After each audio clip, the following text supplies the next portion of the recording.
Dan, Objectively Dan. Hey, Dan, you're on the line. Hey guys, how's it going? Hey, pretty great. Glad to hear from you. I'm actually very excited. I loved Bohemian Rhapsody. Spoiler alert. Tell us what you called in about.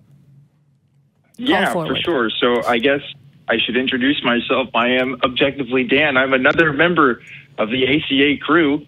I have my own show, Truth Wanted. You can watch on Friday nights at 6. Just plugging that in there for anybody who's interested. But anyway, I wanted to call into you guys because this is in your guys' domain. I recently watched the movie Bohemian Rhapsody with some members of my family over the Thanksgiving break.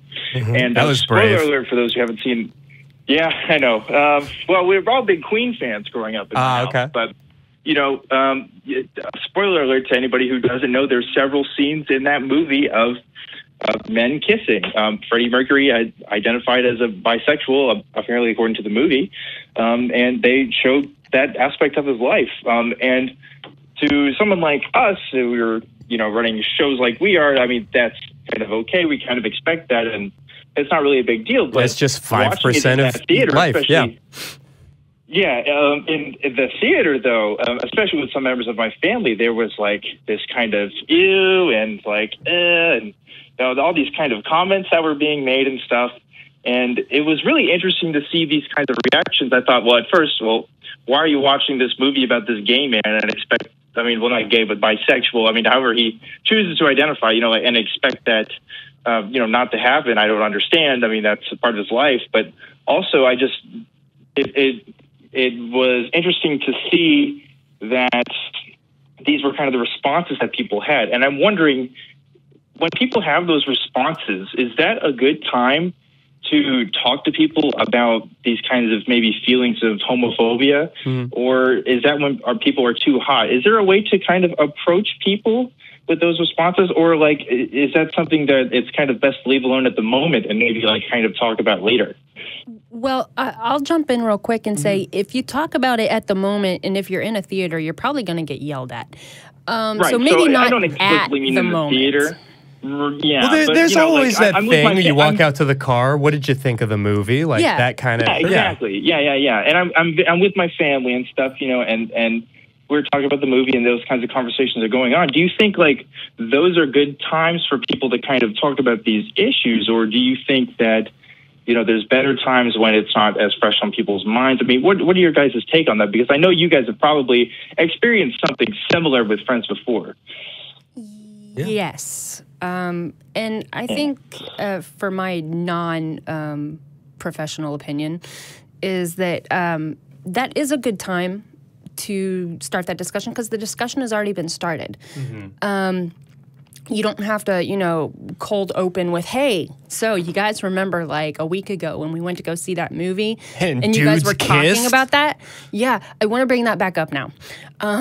So I think using that opportunity, since it's already there flat in front of you, is great. It also helps that the I don't want to say character, but the person who was the subject of their, you know, gross out also happened to be somebody that they idolized in a way as well.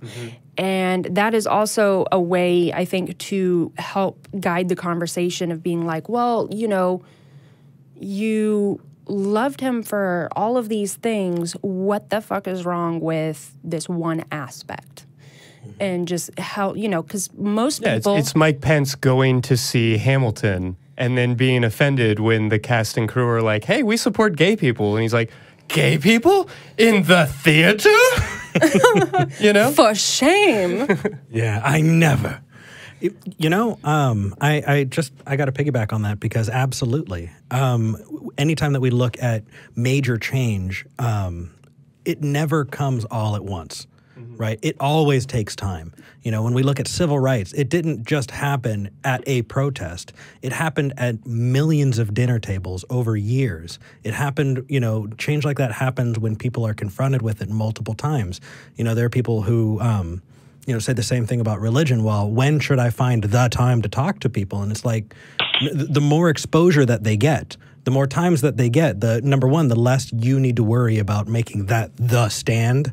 But make it a time to inform, talk to, and then a piece at a time, over time, you know, they'll be able to digest those things and be able to be more comfortable talking about those things.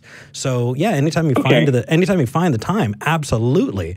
Just don't like bury it, you know, just like, I need to talk about this, sit down at the table. Sure. Yeah, I need you to walk away from this having a changed mind, because that's just not how people work. Keep it light. Yeah. So let me ask you this.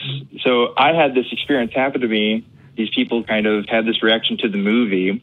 What would be your first response if you wanted to have these kinds of conversations? What would be your idea of kind of even starting that whole conversation? Yeah, I think in contrast to these two a little bit, I would say that the movie is going to do more speaking than you can. You know, your family probably knows you. I mean, Dan, obviously you're on air, so they have had opportunity, if they want it, to hear your opinion on these issues. Sure. But even that aside, I mean, for anybody else listening, your family probably knows where you stand, and I don't know how eager they are to hear it from you again. Whereas, you know, a movie like this, I mean, it's one thing when some Oscar darling, some independent picture like Moonlight last year comes up and exposes this beautiful part of humanity to a larger audience. But something like Bohemian Rhapsody, that's getting out there. I mean, people who loved Queen are going to see it without necessarily being prepared or forewarned. I mean, they had every opportunity, but they're not necessarily going into it thinking, well, this is going to be a queer film.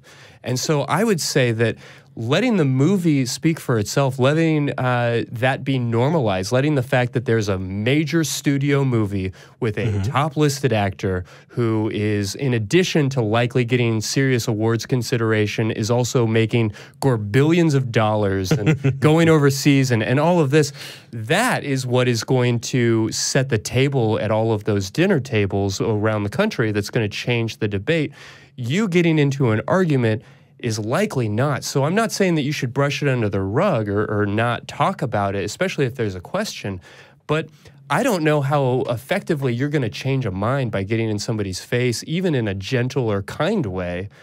Yeah. It might be best off to just let people experience the film and then start to feel like they're in the minority if they're homophobic, if they're racist, if they're bigoted in these different ways. See, yeah, that is a totally different direction. Yeah. If it's somebody that I know, and they know me, and they bring that up, I'm going to say, let's go to the gay bar. Like, let's go. Let's go now. Let's do it. I'm down to go, you know? So... I have actually had this experience. Granted, it's been a long time, and I'm not going to say with who, but they have since changed their tune. But I remember asking them, saying, you know, oh, my God, I mean, I guess it's okay what they do in private, but do we have to watch it? And me, yeah, isn't that about a bitch? And you know, my question was, well, you don't mind seeing a guy and a girl on screen kissing and, you know, depending rated R movies doing other stuff, or let alone shooting each other, raping each other, murdering each other. All of that is acceptable on film. And you know, so what's so wrong about this? And kind of let them try and reason their way out of it, because if they enjoyed otherwise, you know, apart from that scene, if they enjoy the movie, then, you know, hearing them try to justify, sometimes they will talk themselves in circles and they'll realize it and they'll be like, well, just never mind. Yeah, I mean, all good points. I'm not suggesting that you shouldn't talk about it by any means, or provide information, provide kind education, and also stand up against any form of like outright bigotry. Absolutely. But for this particular movie, my dad is a huge Queen fan, and so we just sort of both enjoyed the fact that we both liked the movie, and I feel like, if anything, that's moving him further down the road than yet another lecture from his sanctimonious son. And maybe I just say that because I'm prone to being an asshole, and you guys are lovely and delightful, and your parents love to hear from you. Well, so that just makes me think of, it was in a manual. It was an interesting time afterwards. I'll say that. In a manual for creating atheists, when they talk about having conversations with people and changing their minds, micro inoculations, you know, and you're an SE guy, you know that terminology. You know, I would say that very much applies. You know, it's a death by many cuts often. And so, yeah, I would agree. Absolutely. Cool. Well, thank you guys. I really just wanted to get your take on all that because I know, I like to have these kinds of conversations with people, and I'm pretty confident about it. But I thought, this is something that these guys might have even more experience talking about. So I'm glad I got to hear you guys' opinion. Yeah, of course. We look forward to the next time we get to see you. Yes, absolutely.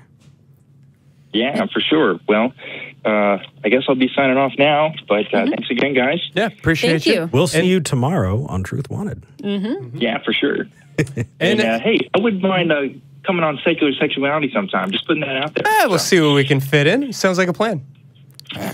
Secular. All right, guys, you take care.